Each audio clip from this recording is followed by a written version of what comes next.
Oui, la transpiration était indispensable à notre impossible satisfaction.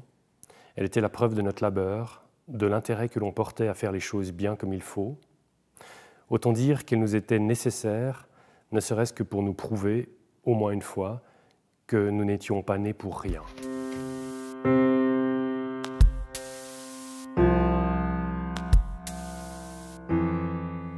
Quand je te lis, je trouve que tu mets tout le temps en valeur le point principal de la phrase. Oui, mais bon, bah, ça me fait plaisir que tu me dises ça. Et puis en même temps, je pense réellement que si on a envie d'écrire, si on a envie d'écrire de la littérature, même si le mot est un peu... des fois, on a l'impression que c'est devenu presque un mot impropre, quoi. Mais moi, je pense qu'il faut défendre un concept de littérature, même si c'est difficile de décrire ce qui est de l'ordre de la littérature. Qu'est-ce qui est littérature, qu'est-ce qui ne l'est pas? Je ne me considère pas du tout comme une écrivaine, déjà, premièrement, parce que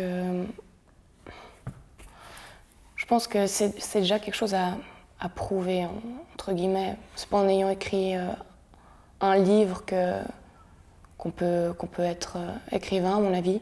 Et puis, c'est peut-être plus un état d'esprit. Oui, tu as raison. Je pense que par rapport à ça, tu sais, moi j'ai mis beaucoup de temps à dire, et encore aujourd'hui, bon voilà, j'ai une dizaine de bouquins qui sont écrits, mais je commence vaguement à pouvoir dire je me sens écrivain. Mais quand tu parles d'état d'esprit, oui, un état d'esprit, et puis à un moment donné, c'est la question de l'engagement qu'on met dans cette affaire-là. C'est-à-dire, jusqu'où est-ce que je suis prêt à aller, jusqu'où est-ce que je suis prêt à m'engager dans cette affaire-là.